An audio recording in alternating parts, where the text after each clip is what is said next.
லூக்கா 11 அதிகாரத்திலே எப்படி ஜெபம் பண்ணுவது என்று இயேசுவினுடைய சீஷர்கள் இயேசுவினிடத்தில் கேட்டார்கள்.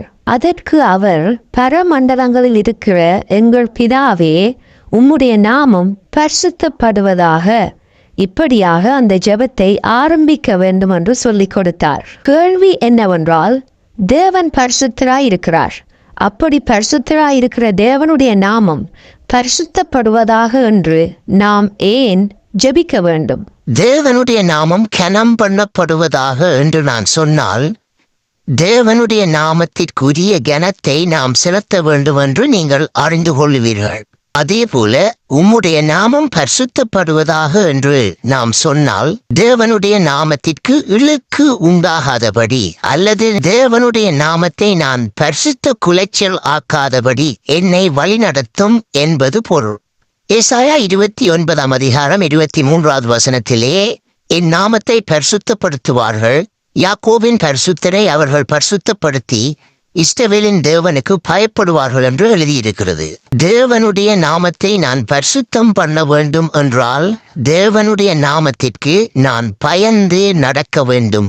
எசேக்கியேல் 36:23 புறஜாதிகளின் நடுவே நீங்கள் பரிசுத்த குலைச்சலாக்கினதும் அவர்களுக்குள் உங்களால் பரிசுத்த குலைச்சலாக்கப்பட்டதுமான என் மகத்தான நாமத்தை நான் பரிசுத்தம் பண்ணுவேன்.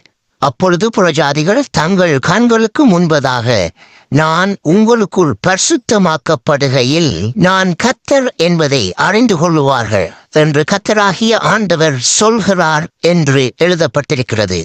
அப்படியென்றால் புறஜாதிகளின் மத்தியில் நீங்கள் என் நாமத்திற்கு இழுக்கு உண்டாகும்படி நடந்தீர்கள். அவர்களுக்குள் உங்களால் அவமதிக்கப்பட்ட என் மகத்தான நாமத்திற்குரிய மகத்துவத்தை நான் வெளிப்படுத்தும்படியாக உங்களை சிட்சிப்பேன். நீங்கள் புடமிடப்படுகையில் நான் உங்கள் கர்த்தர் என்பதை புறஜாதிகள் அறிந்து கொள்வார்கள். சுருக்கமாக சொன்னால், தேவன் பரிசுத்தராய் இருப்பது போல நாமும் பரிசுத்தமாய் இருக்க வேண்டும். அப்படி இல்லாத பட்சத்தில் நாம் அவர் நாமத்தை தெரித்திருக்கிறபடியால் அவர் நம்மை பரிசுத்தப்படுத்துவார், அதாவது புடமிடுவார் அல்லது சிட்சிப்பார். இதைத்தான் இயேசு மாதிரி ஜெபத்தில் நமக்கு கற்றுக் கொடுத்தார்.